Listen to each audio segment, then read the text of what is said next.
I have been meaning to speak with you.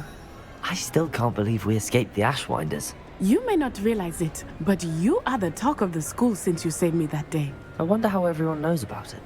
I told my mother in the hope that she would be more forgiving of what I have been up to if it came from me. She likely told other professors, and news travels quickly. Unfortunately, she might, in fact, have been even less forgiving than I'd hoped. If she knew more about what you've done, I suspect she'd be proud. If she knew any more about what I've done, she would never let me out of her sight again. I'm sorry. Has Officer Singer done anything with the evidence we provided? She has not.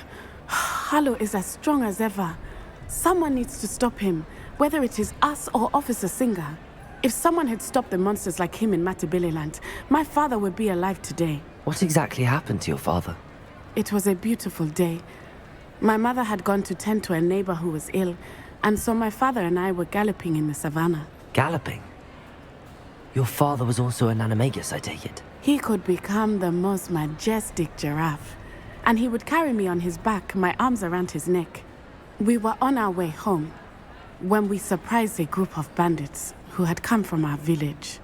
One of them saw me just as he removed a scarf from his face. He shouted and then aimed his rifle. He didn't want you to identify him. Exactly. In an instant, my father bowed his neck to protect me and was hit. As he fell, my father changed back into his human form. When the bandits saw this, they turned and ran in fear. Magic terrified them, and then he was gone. And it was all my fault. Your fault? How so? He died protecting me. If I had been capable of protecting myself, he would still be alive today. My mother and I tried to go on without him, but it became too much for us there. A few years later, we left to come to Scotland. Do you think taking down the Ashwinders will avenge your father's death? No. Vengeance is not what drives me. My father would not want that. He and my mother raised me to believe that it is a privilege to be able to fight for those who cannot. I know there is risk involved, but I feel it is worth it.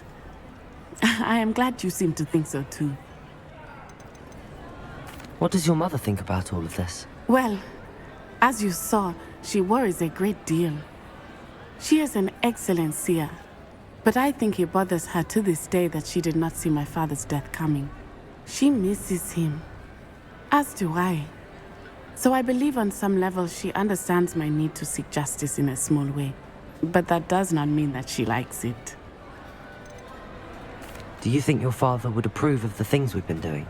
Oh my, that is a good question. In theory, yes. Although he would worry as my mother does. But I think he, of all people, would understand my persistence. My father never shied away from a fight for good, no matter how ruthless the foe. And I think he would have enjoyed knowing that I had a compatriot like you. I'm sorry, Natty. I can't imagine what you've been through. Your father sounds exceptional. He was. Truly extraordinary. And thank you for your kind words. We all have our burdens. My father had a saying about that. Yes, I remember. Rain does not fall on one roof alone. Exactly. Soon you and I will put an end to the Ashwinders, beginning with Harlow. And once he is gone, we will turn our attention to Rookwood. We are making progress, and we will succeed. Thank you again for saving me. You deserve all of the praise you have received.